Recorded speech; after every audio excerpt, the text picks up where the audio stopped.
The Ford Freestar. Partly gone, but not forgotten. This was Ford's last attempt at a traditional minivan, with exception to the Transit Connect, but that wasn't really marketed as a minivan. But this is a 2007, which means this is the last year. It basically rides on the Windstar frame. There might be a few interchangeable parts, maybe those glass panels on the side, maybe the doors, but for the most part, it's largely the same.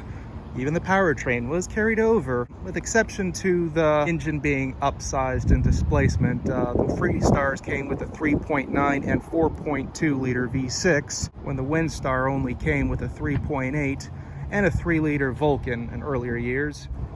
Even has the same transmission. It's just named differently, but it's the same AX4N transmission found in the Taurus in Lincoln Continental. But these only survived 3 model years, from 04 to 07. You know, Ford just pretty much gave up. In my opinion, they already had it in the books that they were going to discontinue this thing, even when they first introduced it in 04. But the main difference the Freestar had over the Windstar was the ability to stow the third row flat in the floor. This was something the Toyota Sienna pioneered, and I think even the Odyssey around 04. I could be mistaking. But yeah, Ford jumped on that bandwagon too. It's just a matter of pulling these straps, the most fragile thing, and then it goes. Now, the second row doesn't fold flat into the floor like the Chryslers do in this era, the stow and go seating.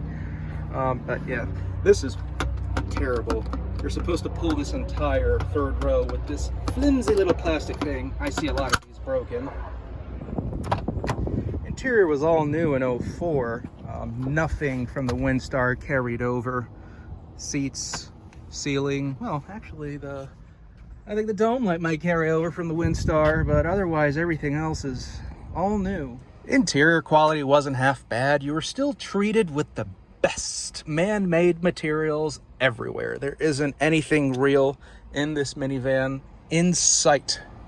But that's not necessarily a bad thing, because these tend to hold up pretty well, with exception to anything that holds the switches in place. It's like Ford used dry onion skins to hold all the switches in place. I see a lot of these with the switches sunken in.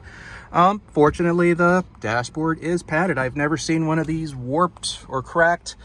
These covers, forget about it. These are Ritz crackers. I've seen almost all of these broken, and you can tell that this one was broken at one point, so we're not touching that. And all commonly touched places are also soft to the touch. Even the armrest is padded, and out the top of the doors.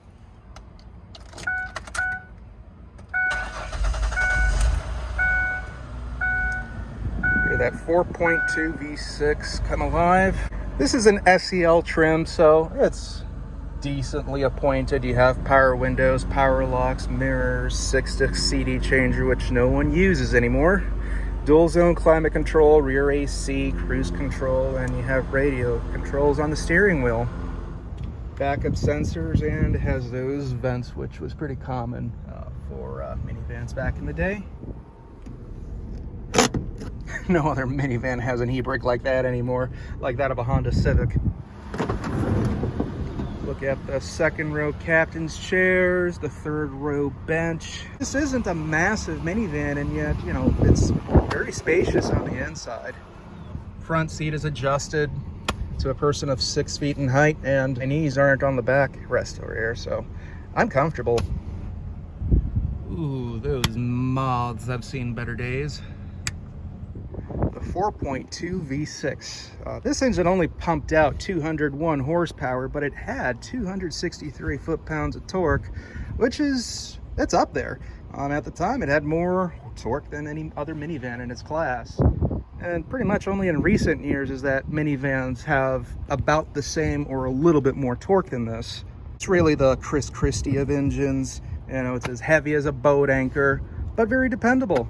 You can skip a couple oil changes and still run this thing just fine with oil that looks like Bosco chocolate sauce. and they'll still purr like a kitten without shame. Unlike the Chrysler Pentastar V6, which has this odd capability of automatically machining itself. Overall, these were not terrible minivans. You still see them around now and then, more so than I'd say Chevy Uplanders and whatever variants GM made at the time.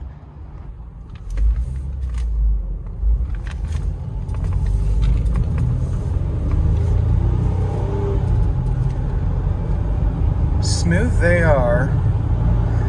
Again, this is a traditional old school minivan.